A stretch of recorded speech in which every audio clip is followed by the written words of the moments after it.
Hello everyone, I hope that you're having a good week. It's a pleasure to be able to visit with you again this week.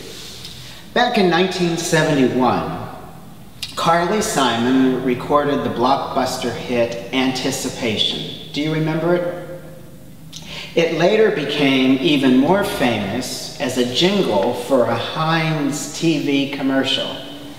The hook line, "Anticipation is keeping me waiting," was connected with an open, upside-down ketchup bottle that would tantalize us with its crimson treasure oozing out ever so slowly. We came up with all kinds of tricks to hurry the ketchup up out of the bottle, remember? We'd shake the bottle before opening, or maybe you'd stick a knife inside the bottle to help the ketchup come out faster so we wouldn't have to wait. And then sometime in the last 15 or 20 years, Heinz made a revolutionary invention in the ketchup dispensing world, the upside-down squeeze bottle. And now we don't have to wait for our ketchup any longer. Anticipation has been replaced by instant, easy delivery, at least with ketchup. And yet we know that waiting is still a hard fact of life for all of us. When we are told we have to wait for something or someone, we find ourselves fidgeting the way we do when the worship service goes a little bit longer on Sunday morning, or when the nursing staff takes too long to come to our room with the bedpan.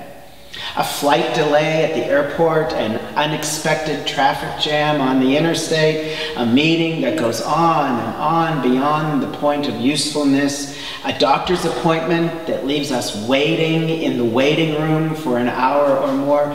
Well, those kinds of things happen all the time. And waiting can be very poignant and very profound. I mean, have you ever waited outside of an operating room for word of a loved one? Have you ever waited for a telephone call or perhaps a letter that would be life-changing? I have a hunch that there's somebody watching this message right now who's waiting for a baby to be born, or maybe you're waiting for test results to come back, or you're waiting for surgery, or you're waiting to hear whether or not you get that new job you've interviewed for. Waiting can be difficult.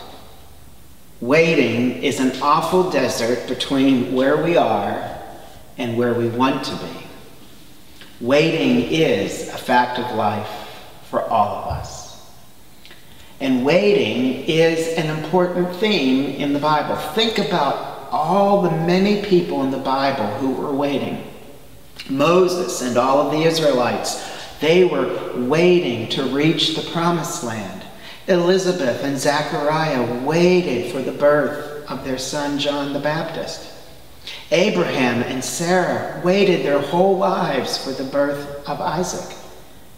The psalmist speaks of waiting. The psalmist tells us to wait for the Lord. Wait for the Lord all the day long. The prophet Isaiah tells us to wait constantly for our God. And we're all familiar with the words of the prophet Isaiah. Those who wait upon the Lord shall renew their strength. They shall mount up with wings like eagles. They shall run and not be weary. They shall walk and not faint. But be very sure of this. Whenever the Bible speaks of waiting, it's not passive, empty time. It's just not sitting around twiddling our thumbs. It's just not killing time. But rather, when the Bible speaks of waiting, it's a time of hopeful, expectant, trustful waiting. Something like a pregnancy. Something's going to happen because it's already happening. In the Bible, the word for wait is the same as the word for watch. To wait for the Lord is to watch for the Lord, to live with a spirit of expectancy and to keep our eyes open to see what God will do. Many years ago, the late Halford Luckock wrote a column for the Christian Century entitled "Living on Tiptoe." In that article, he writes, "Nothing really great ever happened without a great many lives being lived in expectation. They are the kinds of folks by whom the world moves forward, who live in a state of expectancy, always standing on tiptoe, always sure that something big may happen at any time. With people like that, God can do anything." So I know we're all waiting for lots of things these days. Most of all, we're waiting for the time when we can come back and be together and worship on Sunday mornings, when we can go out to eat, when we can maybe know life something like it used to be. And I know the waiting is difficult. But remember to wait on the Lord. God is already at work, and God will do something wonderful. So maybe with that spirit, waiting can be easier.